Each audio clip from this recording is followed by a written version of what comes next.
বাৰু সঁচাই আছেনে?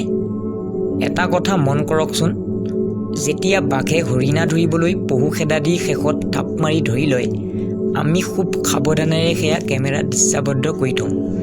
সেয়া নে বাঘৰ দ্বাৰা অৱগত নে হৰিণৰ দ্বাৰা? হয়, কোনোবাই যে সিহঁতৰ কৰ্মকাণ্ডবোৰ দৃশ্য আকাৰে বিশেষ এবিধ সঁজুলিত আবদ্ধ কৰি ৰাখিছে, সেই কথাটো বোধগম্য কৰিব পৰাকৈ সিহঁতৰ মগজুৰ ধাৰণ ক্ষমতা মানুহৰ দৰে উন্নত নহয়। ইমান বিশাল বিশ্ব ব্ৰহ্মাণ্ডখনত কেৱল মানুহেই শ্ৰেষ্ঠ সৃষ্টি বুলি ভাবিলে কোনোবাখিনিত কিবা এটা আপত্তিজনক ভাৱৰ বুৰবুৰণি নুঠেনে বাৰু? অৱশ্যে নিঃসন্দেহে মানুহ পৃথিৱীৰ আন আন জীৱবোৰৰ ভিতৰত শ্ৰেষ্ঠ। যেতিয়া মহাজাগতিক সৃষ্টিবোৰৰ প্ৰসংগ আহে, মানুহেই সকলো সৃষ্টিৰ ভিতৰত শ্ৰেষ্ঠ বোলা কথাষাৰ অমূলক ৰূপে বিবেচিত হৈ পৰে।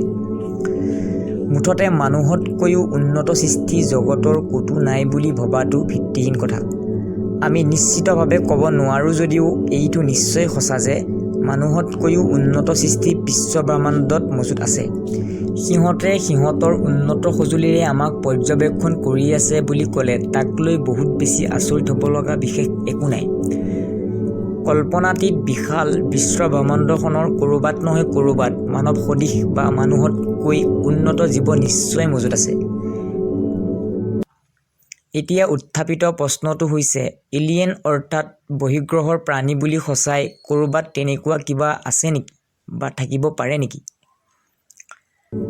বিষয়টোক অধিক ৰহস্যঘন কৰি তুলিছে কেতবোৰ কিছুমান অদ্ভুত কাহিনী আৰু ফিল্ম নিৰ্মাতাৰ দ্বাৰা নিৰ্মিত কেইখনমান ফিল্মে।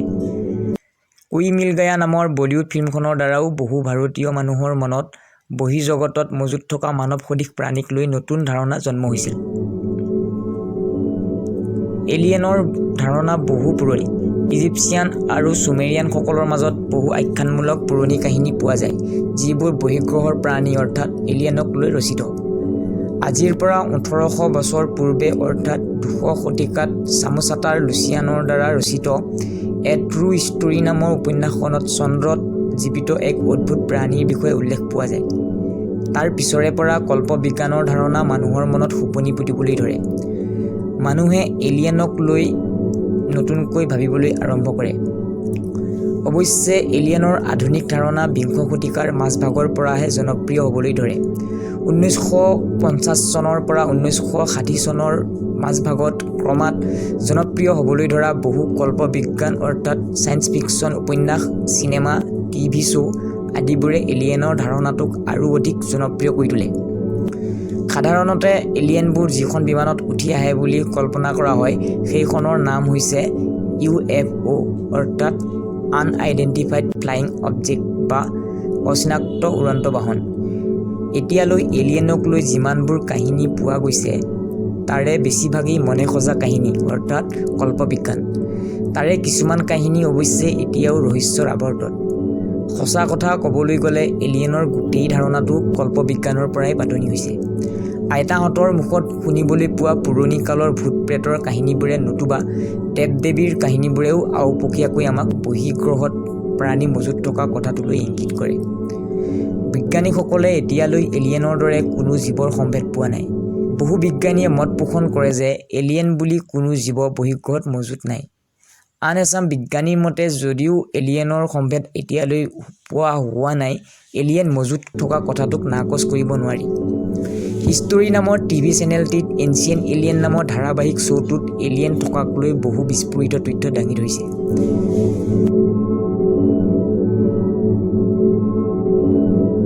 সেইবোৰলৈ মন কৰি ক'ব পাৰি প্ৰাচীন কালত এলিয়েনবোৰ বহুবাৰ পৃথিৱীলৈ আহিছিল।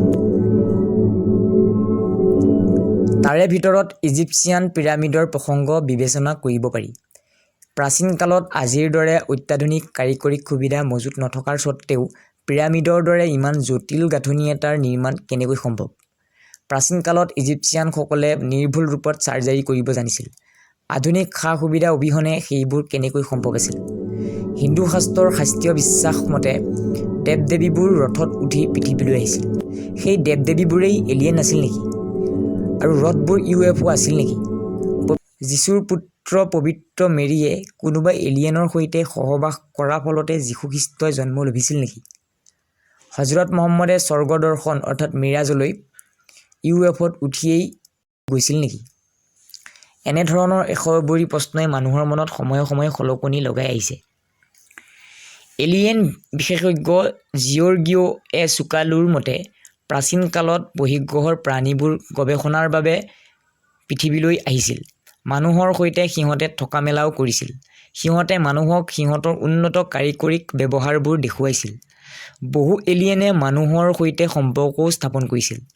এলিয়েন আৰু মানুহৰ সংস্পৰ্শত জন্ম লভা নতুন শিশুটিৰ সাধাৰণ শিশুৰ তুলনাত বহু উন্নত আছিল। তেনে শিশুৱে পাছলৈ পৃথিৱীবাসীক উন্নতি পথ দেখুৱাইছিল।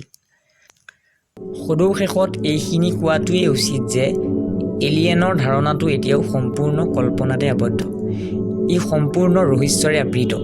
বৰ্তমান সময়লৈ চাই আমি ক'ব পাৰোঁ, অদূৰ ভৱিষ্যতে বিজ্ঞান প্ৰযুক্তিৰ বিকাশৰ লগে লগে অত্যাধুনিক সা-সঁজুলিৰ সহায়ত এলিয়েনৰ সম্ভেদ উলিয়াবলৈ এদিন পৃথিৱীবাসী নিশ্চয় সক্ষম হ'ব। যদি সঁচাই আমাৰ ভিডিঅ'টো চাই ভাল পালে, ফেচবুকত যদি চাইছে পেজটো লাইক কৰিবলৈ নাপাহৰিব, আৰু যদি ইউটিউবত চাইছে আমাৰ চেনেলটো ছাবস্ক্ৰাইব কৰিবলৈ নাপাহৰে যেন। ধন্যবাদ।